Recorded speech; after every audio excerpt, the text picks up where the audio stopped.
All right, today we're going to dive into a pretty fascinating fable. It's all about a treasurer who got accused of, well, breaking the rules. But here's the thing, this isn't just some old story. It's really a masterclass in leadership and using your head and knowing when following orders is actually the worst thing you can do. And that really gets to a question that, I think we've all bumped up against at some point. When is breaking the rules the right thing to do? I mean, really think about it for a second. Have you ever been in a situation, maybe at work, where sticking to the letter of the law, following procedure to a T, was just causing more problems than it solved? That exact dilemma? That's what this whole story is about. So let's set the scene. Our story kicks off in this kingdom called Mahendrapuri. And it all starts with something super simple, just a request for some new staff. But that simple request, it totally spirals out of control and turns into a formal accusation right in front of the king. Okay, so there are three main players you need to know about in this whole drama. First up, we've got the guy on the throne, King Kanakagupta. He's the judge, the final say, the one who's going to decide how this all goes down. Then you've got the one making all the noise, the accuser. That's the minister. And this guy's a real by-the-book type, He expects his orders to be followed, period. No questions asked. And finally, the poor guy right in the middle of it all, Pitambara.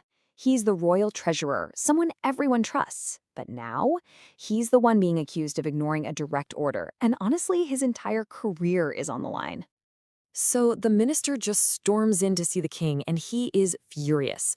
His complaint couldn't be simpler. He says, look, I approved the budget for 2 assistants, 2. And Pitambara went and hired 3. I mean, from where the minister is standing, this is an open and shut case, right? It's just blatant insubordination. So naturally, the king calls in Pitambara.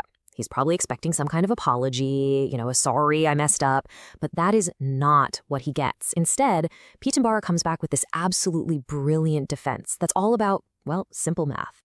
So Pitambara just lays out the numbers plain and simple. He says, okay, the minister's plan was for 2 assistants, right? And the total cost for them would have been 24 dinars. So what did I do? I hired 3 assistants for the exact same total cost of 24 dinars. He literally got more people, more work done for the exact same price. What's the bottom line here? 0. Absolutely 0 extra dinars were spent. Pitambara didn't cost the treasury a single extra coin. He actually delivered more value for the same budget. I mean, from a purely financial perspective, this was a genius move.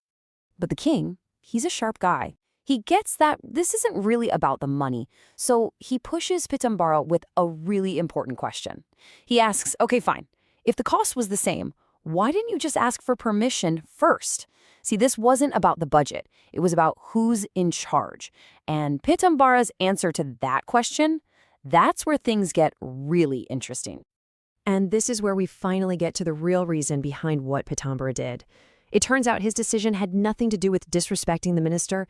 It was all about the practical, nitty-gritty reality of the actual job that needed to get done.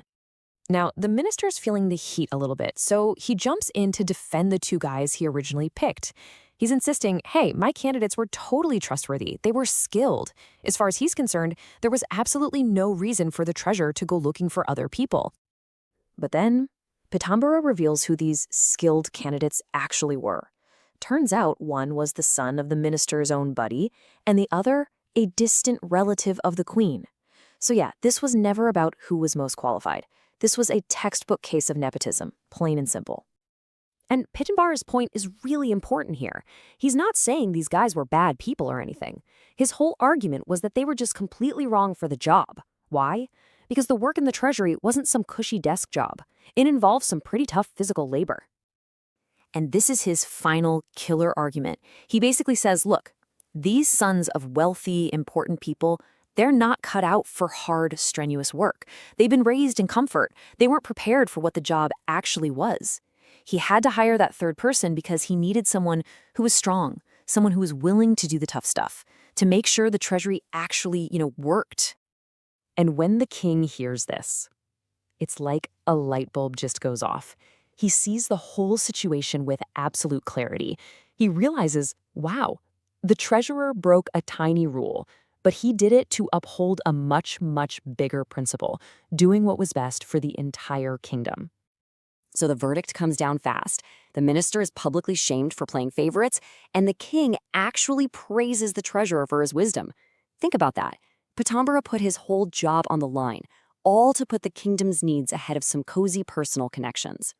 And this one incident, this single act of defiance, it changes everything. The king creates a brand new law for the whole kingdom, and he calls it the merit principle. From that moment on, every single job appointment has to be based on two things and two things only: what the job requires and what the worker can actually do. No more favoritism, no more connections. So this story leaves us with a really interesting question to think about. What about in our own lives, in our own work?